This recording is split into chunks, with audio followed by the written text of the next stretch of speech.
A lot of people suffer from back pain, and sometimes just a little bit of stretching can make a big difference. Madison is here to show us a few moves. What can we do? Yeah, you're absolutely right. When you said just a little bit can make a really big difference. And a lot of people suffer from back pain. It comes from many different places. Please have a seat. We're going to start there. Sometimes we think that lower back pain comes from the lower back, but it doesn't always come from the lower back. Sometimes it can come from other areas. But we're just going to focus on the lower back today. Okay. So I start with the feet, just wider than your hips, or as wide as the chair.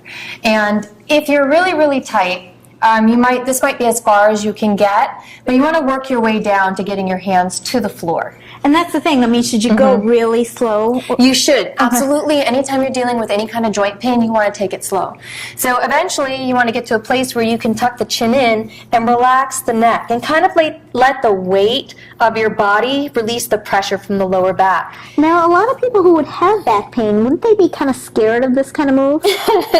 Yes, they could. But you could always start with books underneath you so that you don't have to go right away. And you can slowly work your way to the book, then you can work your way to the elbows, and then eventually you can work your way to letting the weight of your head come forward. And it takes stress off the entire spine, which can help. Now to come up, one hand on the floor, one hand on the knee, then the other, and you want to pull that lower belly in and roll your spine up. So please don't come up with that straight back.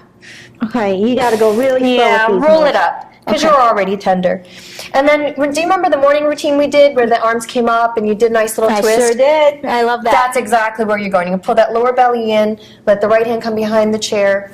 Good. And when you don't quite look over your shoulder, but you want to keep your nose between your sternum and your shoulder. So somewhere between here and here. Okay. That way you're not straining the neck. And we'll just release forward gently, and we're going to take it to the other side. So this is a mild, gentle twist that you can do.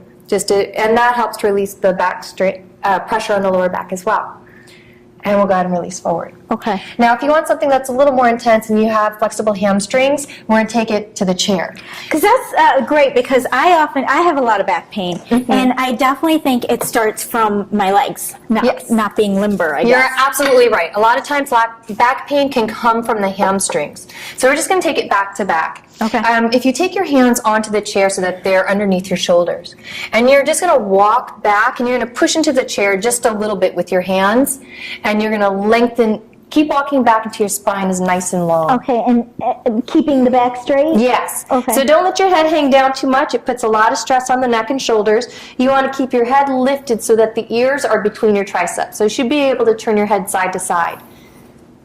And I'm just going to walk over and check you out, okay? Yeah, so I don't want you to freak out. Because I don't know if I'm doing these moves right. Walk your feet. Can you hurt yourself with these moves more? If you go too fast, walk your feet forward a little bit. So you want to find your feet a little more underneath your hips. Good. Now I'm going to pull your hips back. Okay. There you go. Oh, that's how you do it. Yeah. Okay. And breathe.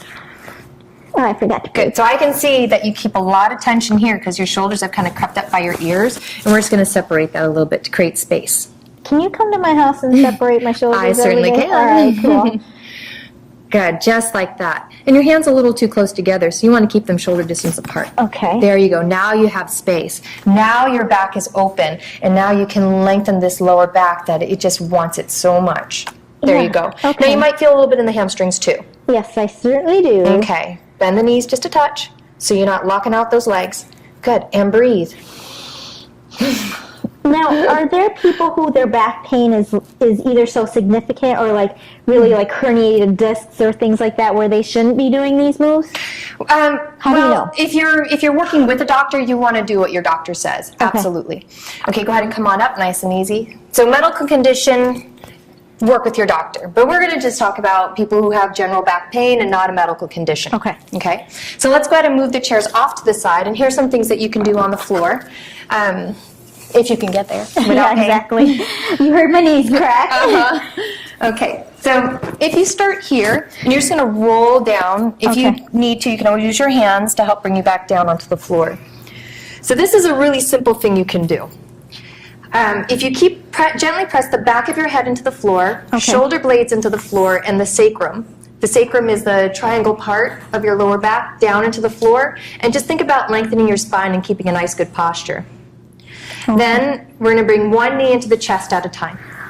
Okay. Without letting that lower back, without letting the sacrum come up off the floor. So keep pressing your lower back into the floor and keeping the spine nice and long.